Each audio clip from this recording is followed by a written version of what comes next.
someone who knows more than almost anyone about tech companies censoring, banning, and coming up with strange excuses for glitches, I've heard that word before, that only seem to happen to conservative-leaning sites. And you know who I'm talking about. It's our friend Allum Bokhari, chief tech writer at Breitbart.com. Allum, great to see you again. Good to see you, Ezra. Well, I appreciate you coming on. I see your story. It's just incredible.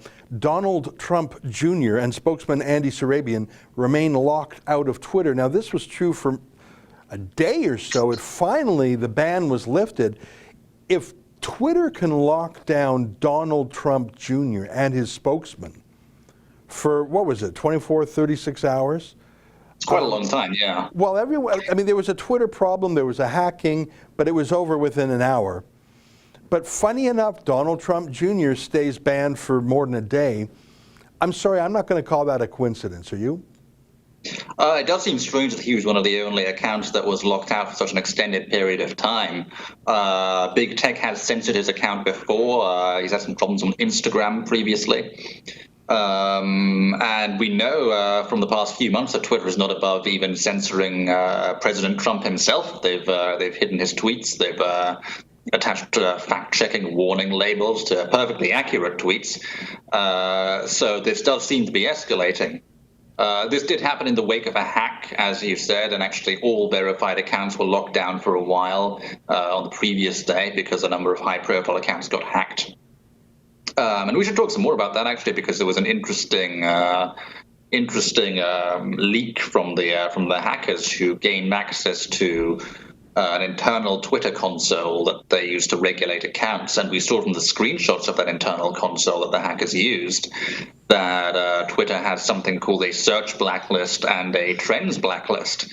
Now, Twitter hasn't answered my questions about what those things are, but they certainly suggest that they're covertly suppressing trends, covertly manipulating search, something that we've suspected they've been doing for a while, but it's only coming out now because of this hack. Yeah, there's so many layers to this. I mean, first of all, I saw Elon Musk, very famous entrepreneur, the boss of Tesla, and Bill Gates. They both said, send me $1,000 by Bitcoin, and I'll send you 2,000. Hurry, only lasts for half an hour. Like, quite an obvious scam if it were to come from anyone else, but from a gazillionaire like them, some people believed it, and obviously that Bitcoin address was going to the hackers, and it looks like they made off with hundreds of thousands of dollars who thought they were going to get double their money from some billionaire giveaway, but actually they gave it to the hackers. That was an interesting wrinkle. But it looks like that might have actually just been a cover, a distraction for other shenanigans they got up to. If you're saying that they got access to these control panels, who knows? Maybe they even got access to private direct messages that influential people are sending each other. That's a sort of a private form of communication through Twitter. Who knows what else they did when they were in there? Yeah, it's interesting because the Bitcoin scam that they employed was not the most valuable or lucrative thing they could have done with those accounts. They could have shorted stocks using tweets to help them make profits off the stock market to potentially make a lot more money than that. And as you said, having access to the private messages of these prominent accounts is also potentially a lot more valuable. But what struck me as the most interesting part of the story was the way this hack went down, the way they got access to these accounts. They didn't hack the accounts directly themselves. What they did was they were able to gain access to an account owned by a Twitter employee. And this Twitter employee apparently had access to all of these accounts. He could go in and change their passwords, change their email addresses, go in and read their DMs, put them on a search blacklist or a trends blacklist, whatever that is. So it really revealed something about the extent of control and surveillance that Twitter employees have over all of our accounts. Yeah, I was thinking about that. I mean, when you say if Bill Gates were to say, I'm giving away free money, it looks iffy and weird and cheap, but nothing terrible is going to happen. But, you know, if someone were to, say this is Elon Musk's family. I saw one Twitter critic said, what happens if they would have said instead, this is Elon Musk's family. We're so sad to announce his untimely death.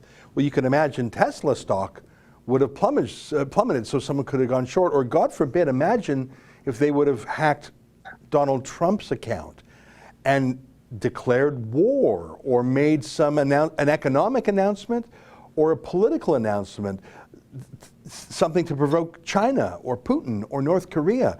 So, what they did was actually not, it was in some ways the least harmful scam they could think of. Yeah, and it really raises national security questions now, because, as you say, with access to the accounts of world leaders, they could do anything. We know from 2017 that regular Twitter employees have enough access that they're able to delete President Trump's account. That's what one employee did in 2017. The account was quickly restored, but he did have the power to do that. And in the case of this hack, according to the reports, what happened was a Twitter employee was bribed around $2,000 to give up access to their account. So that's a huge security vulnerability when we consider the fact that every world leader has a Twitter account. And we really need to know more about the amount of power that regular Twitter employees have over the accounts of world leaders. Can they read their DMs? Can they go in and change passwords and make tweets on their behalf? It would seem from this hack that they absolutely can. So we need, at the very minimum, more transparency and oversight. That's an excerpt from my daily show, The Ezra Levant Show. Every day I do a monologue on the news of the day, then I interview an interesting guest, and then I read my hate mail. You gotta subscribe. Go to rebelnews.com.